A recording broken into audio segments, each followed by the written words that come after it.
Okay, so this is going to be my Jaime Mungia versus Gabe Rosado prediction. Look, man, I'm not going to go through the tail of the tape. They're both 6 foot, roughly. You know, Mungia is, I think, an inch taller. We don't know what the reach comparisons is because Mungia's reach is unlisted, and I really didn't feel like... If it was a bigger fight, I would have dug that out, but his reach is unlisted, and I believe Gabe's is 71 and a half inches. So, this is a good fight, man. It is a good fight. I like Jaime Mungia, so don't get it mistaken that I'm hating on a Mexican or... I like Jaime Mungia. I just wish they would quit padding his record and, you know, because he's 37-0 with 31 knockouts. I thought he lost to Dennis Hogan personally, and he did have a very difficult fight with the Monopoly Man, a.k.a. Spike O'Sullivan. But he's a good fighter. He's slowly working his way up, but now he's 25. It's time to start getting to business here. He's on the zone. They could have had him fight... Andrade. They could have had him fight Derevyanchenko. You know, Triple G's unifying with Murata, so that's out of the picture. But they could have, you know, they could have given a little bit better of opponent, in my opinion. Nothing against Gabe Rosado. He's a tough kid, tough Philly, Puerto Rican, Boricua, God bless him. I love Gabe Rosado. I really do. He's a class act, tough son of a bitch. He'll fight whoever, whenever, wherever. I have the utmost respect for Gabe Rosado. And Gabe Rosado is, you know, he is coming off a very good win against Bektemir Melikuziev, who you guys know that I was very high on prior to him getting knocked out by Gabe Rosado. Gabe Rosado got dropped, got up off the floor, knocked Bektemir out. So, excellent win against an up-and-coming fighter. He's got Freddie Roach in his corner now. A, B, C, and D's doing all the right shit. Mungia, on the other hand, he's got a couple of solid names in there. Like I say, I thought he lost to Dennis Hogan personally. He beat Spike O'Sullivan and Liam Smith. So some good fringe contender type of guys. But we really need to see Mungia in there with the like I say, the Andrades and the Derevyanchenkos and maybe even the winner of Triple G Murata. You know, so I think that would be the next step should he get past Gabe Rosado. And as far as Gabe Rosado goes, he's got on a nice little run as well. I thought he should have got the win against Danny Jacobs. He didn't, unfortunately. I thought it at least should have been called a draw. It was a good fight, but I thought Gabe did enough to edge it out, and then after that, he you know, so regardless of what the record says, he's had 2 good wins. He beat Danny Jacobs, and he beat Bektemir, so, you know, Gabe, in a nutshell, he's kind of revitalized his career in the past year, you know, so he's back up on the upswing. I think this is a very good fight. It's a very interesting fight. It's kind of 2 guys at a crossroads. Gabe, who has a shit ton of experience under his belt with the Charlo and frickin' Golovkin and, you know, Bektemir and Danny J and all these guys. He's got a lot of experience under his belt, man.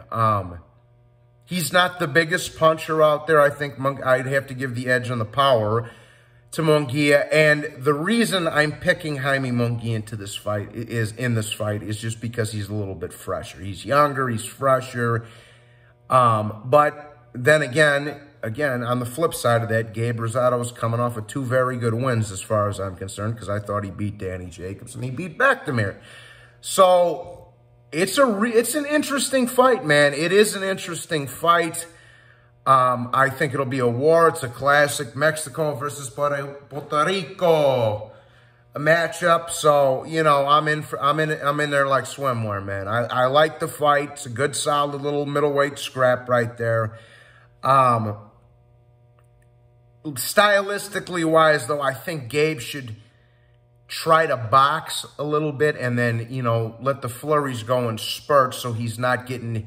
You know, because he's got a lot of scar tissue too, Gabe, so he can get cut real easy, you know, and all that. Not that he, you know, Gabe doesn't lack in the heart department at all, but he can get cut. You don't want the fight getting stopped, etc., so forth. So I think he should try to box him a little bit, maybe counter counterpunch some. Jaime Mungia is going to be coming forward, trying to pressure you, trying to put that power on you and wear you down as the rounds go on. So I think this is going to be a very good fight, actually, people. I am looking forward to this one. I do think it's going to be a nice classic Mexico versus Puerto Rico dust-up, man. But ultimately, I'm going to have to favor Jaime Mungia on this one, people. I think he's just a little bit too young, a little bit too fresh, etc., so forth. And I hope Gabe Rosado wins. He's earned it, man. He's paid his dues. He's had some setbacks in his career, some injuries, some bad cuts, some bad losses, some great wins, etc., so forth. So I'm cheering for Gabe Rosado, and you know, because like I say, I got Puerto Rican family too, so I'm always cheering for Puerto Rico if it's Puerto Rico versus Mexico. But you know, Mungia is a good kid. Like I say, I just wish they would start stepping him up in competition a little bit quicker. He is 25 now. You know, let's get the show on the road a little bit. He's beaten a couple of decent fighters, don't get me wrong, but after this Rosado fight, it needs to be, okay, Derevyanchenko, Andrade, Triple G, something like that for Mungia. But I am gonna say I'm gonna pick Jaime Mungia to win this one. I think it's gonna be a terrific fight. I think both guys are gonna have their moments, but I think the youth, the power, and a little bit being a little bit more fresh too, without all the scar tissue and the wars that Gabe Rosado's been through. I think that's eventually going to take its toll. So I'm going to say Jaime Mungia gets Gabe Rosado out of there. TKO in the 10th or 11th round. Think it's going to be a fun fight while it lasts, so people. I'm looking forward to this one, man. So great, very good fight. But after this, I want to see Jaime Mungia, go get a push up the pyramid a little bit and fight somebody in the top 5 at 160. So, yeah, I'm going to take Jaime Mungia by late TKO, but I am rooting for Gabe Rosado. My head is with Mungia, mi corazón is with Rosado. So, should be a great fight. I'm looking forward to seeing it. God bless the two of them. May the best man win. And with that being said, please be sure to hit the like button and subscribe, fellas. And hit the damn bell notification, please, fellas. Thank you and salute. God bless you all.